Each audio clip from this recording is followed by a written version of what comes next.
Hola, buenos días. Somos estudiantes de Ingeniería Industrial de la Universidad Politécnica de Tlaxcala y en este video hablaremos sobre los procesos de conformado de plástico.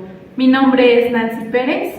Mi nombre es Estrella Galloso. Mi nombre es Azucena Pérez. Y mi nombre es Natalia Goretti. Y bueno, analizaremos cómo se originan esos materiales, cómo se transforman, qué tipo de maquinarias y materiales se utilizan. También cuáles son las ventajas y cuáles son sus desventajas de estos productos que se obtienen en cada uno. Comenzaremos con una breve introducción para entender qué son los plásticos y cómo se producen. Los plásticos son materiales formados por polímeros, que a su vez se crean a partir de pequeñas unidades químicas llamadas monómeros. Estos monómeros suelen derivarse del petróleo, a través de un proceso industrial que comienza con la refinación del crudo, de donde se obtiene una sustancia llamada nafta. La nafta se somete a un proceso de pirólisis, generando gases como el etileno y el propileno, que luego se transforman mediante polimerización para dar lugar a diversos tipos de plástico. Existen dos grandes categorías de plástico: los termoplásticos, que pueden fundirse y moldearse varias veces, y los termofijos o termoestables, que una vez moldeados no se pueden volver a fundir, ya que su estructura química se vuelve rígida. Esta distinción es clave porque cada tipo se adapta a diferentes procesos industriales de transformación. A continuación te explicamos los principales procesos de conformado, cada uno con sus características, maquinaria, materiales, ventajas, desventajas y productos típicos. El primer proceso es el moldeado por inyección, uno de los más utilizados a nivel industrial. Consiste en fundir el plástico y inyectarlo a presión en un modelo cerrado. La máquina encargada de este proceso se llama máquina de inyección y está compuesta por una tolva que recibe el material en forma de gránulos, un cilindro con bandas calefactoras que lo funden y un huesillo que empuja el plástico hacia el molde. Los materiales más comunes en este proceso son termoplásticos, como el polipropileno, poliestireno y ABC. Entre sus ventajas destacan la alta precisión, la capacidad para fabricar piezas con formas complejas y gran velocidad en producción masiva. Sin embargo, tiene como desventajas el alto costo de los moldes, lo que no lo hace rentable para producciones pequeñas. Algunos productos fabricados por inyección son tapaderas, juguetes, partes automotrices y carcasas electrónicas. Es un proceso ideal cuando se necesita gran detalle y producción en serie. El segundo proceso es el moldeo por extrusión, diseñado para fabricar objetos largos y continuos como tuberías, perfiles o láminas. En este caso, el plástico fundido se empuja mediante un husillo giratorio a través de un molde llamado troquel, que define la forma del producto. La extrusora es la máquina principal y consta de una tolva, un cilindro calefactor, el husillo y el troquel. Se emplean materiales como PVC, polietileno, PE y poliamidas. Las ventajas del moldeo por extrusión incluyen alta eficiencia, producción continua y bajo costo. Como desventaja, solo se pueden fabricar formas simples y se requiere un proceso posterior para cortar el material a la longitud deseada.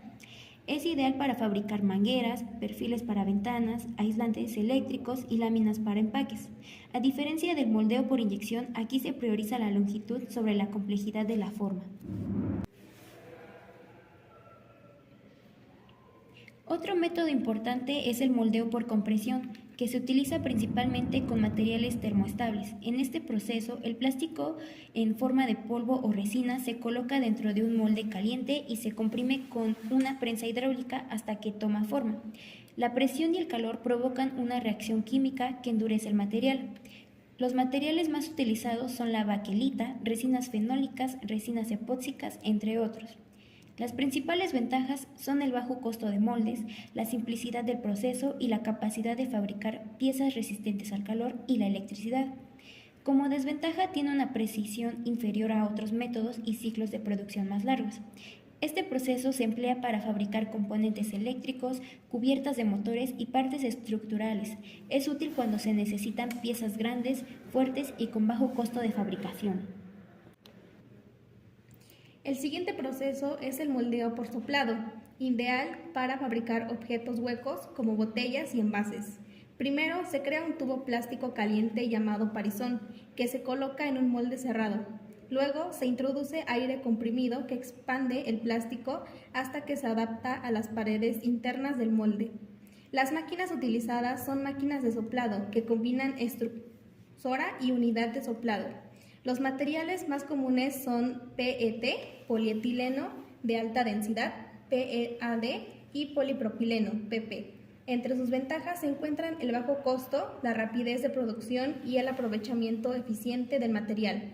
Como desventajas, el proceso está limitado a formas huecas y puede haber pérdida de precisión en paredes delgadas. Se utiliza ampliamente en la fabricación de botellas de agua, envases para alimentos y productos de limpieza. Es uno de los procesos más conocidos por su uso cotidiano. También existe el moldeo por transferencia, un proceso que combina características del moldeo por compresión, pero con mayor precisión. Aquí el plástico se calienta en una cámara secundaria y luego es inyectado al molde mediante presión. Se utiliza una prensa especial que tiene una cavidad para precalentar el material y luego transferirlo al molde.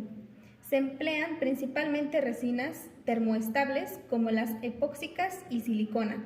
Su ventaja principal es que permite moldear piezas pequeñas como detalles finos, incluso con insertos metálicos. Como desventaja es un proceso más lento y costoso, especialmente por el diseño del equipo. Se usa en la fabricación de aislantes eléctricos, componentes electrónicos, circuitos encapsulados y piezas que requieren alta resistencia térmica y mecánica. Otro método común es el termoformado, que parte de una lámina delgada de plástico que se calienta hasta volverse flexible y luego se adapta a un molde mediante vacío o presión. Se usa en una máquina termoformadora con horno y bomba de vacío, ideal para piezas de gran tamaño y forma simple. Los materiales más comunes son PVC, PET y poliestireno, PS. Las ventajas de este proceso con su rapidez, bajo costo y versatilidad en empaques. Sus desventajas incluyen baja presión y limitación en formas complejas. El termoformado es ideal para producir bandejas, charolas para alimentos, cubiertas desechables y empaques protectores. Se utiliza mucho en la industria de alimentos y farmacéutica. Finalmente encontramos el proceso de laminado, que consiste en aplicar capas sucesivas de materiales de refuerzo como fibra de vidrio o fibra de carbono, impregnadas con resinas plásticas que luego se endurecen por presión o temperatura. Se puede usar métodos manuales o prensas especiales para compactar las capas. Los materiales más comunes son resinas epóxicas, poliéster y fibras sintéticas. El laminado ofrece la ventaja de producir materiales ligeros, rígidos y resistentes, ideales para aplicaciones de alto desempeño. La principal desventaja es que es un proceso lento, artesanal y difícil de automatizar. Se usa en la fabricación de partes de aviones, autos deportivos, cascos, barcos y tablas de surf. Este proceso es clave cuando se necesita alta resistencia con bajo peso. En resumen, cada proceso de conformado de plásticos tiene características únicas que lo hacen adecuado para ciertos productos y volúmenes de producción. Algunos priorizan precisión y detalle como el moldeo por inyección, mientras que otros se especializan en formas continuas como la extrusión o huecos como el soplado. Comprender estas diferencias es fundamental para elegir el método adecuado según el diseño de los materiales y los requerimientos técnicos de cada producto. Gracias por ver nuestro video, esperamos que haya sido útil y enriquecedor para comprender cómo se transforman los plásticos en la industria moderna.